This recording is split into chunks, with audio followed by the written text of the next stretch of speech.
আমার প্রেগনেন্সিতে এই প্রথম আমি মাদার হরলিক্স খাবো, তার জন্য কিন্তু ডাক্তারের কাছে আমি আগে থেকেই পারমিশন নিয়ে নিয়েছি। তো এখন আমি এই যে হরলিক্সটা গোলাবো বলে দুধটাকে গরম করে নিচ্ছি। আমি কিন্তু হরলিক্সটা দুধ দিয়ে খাবো বলেই ঠিক করেছি। তো এই দেখো একদম নতুন প্যাকেট, আজকেই একদম আনবক্সিং করব।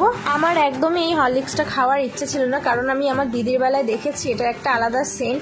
তো আমার ওই সেন্টটা একটু ভালো লাগে না, তার জন্য ভেবেছিলাম খাবো না, কিন্তু সবাই বলছে যে খাওয়া ভালো, তার জন্যই কিন্তু এটা কেনা হয়েছে।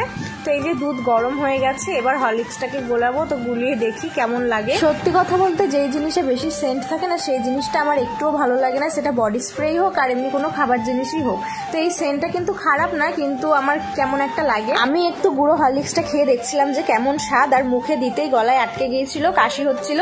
তো এখন এই যে হরলিক্সটাকে গোলাচ্ছে, আর সত্যি কথা বলতে আমি কোনো সেরকম স্বাদই পাইনি, না মিষ্টি আছে না কোনো কিছু, আমি কিছুই বুঝতে পারছি না। এই যে হরলিক্সটা খেয়ে দেখলাম, আমি কিন্তু আগেই 2-3 চামচের মতো দিয়েছি, তাও কিন্তু কোনো মিষ্টি বা কোনো স্বাদই পাচ্ছি না, শুধু একটা সেন্ট বলছে। আর তারপরে দেখো আরো 2-3 চামচের মতো দিলাম, তারপরেও কিন্তু খেয়ে দেখছি সেই একই রকম রয়েছে। মানে এরকমই এটা টেস্ট, যতই দিই না কেন এর টেস্ট আর চেঞ্জ হবে না। তো এটা তো এরকমই খেতে, এটাকে এভাবেই খেতে হবে, সবকিছুর স্বাদ দেখলে হবে না, শরীরের কথা চিন্তা ভাবনা করেও খাওয়া দাওয়া করতে হবে।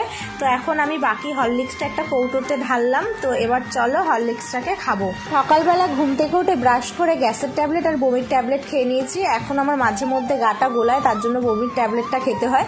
তারপরে কিন্তু কিছু ড্রাই ফ্রুটস খেয়ে নিয়েছি, তারপরে এখন হরলিক্সটা খাচ্ছি, আর তার সাথে কিন্তু এই যে টোস্ট দিয়ে খাচ্ছি। আজকের ভিডিওটা এখানেই শেষ করছি, কেমন লাগলো অবশ্যই কমেন্ট করে জানাবে। টাটা।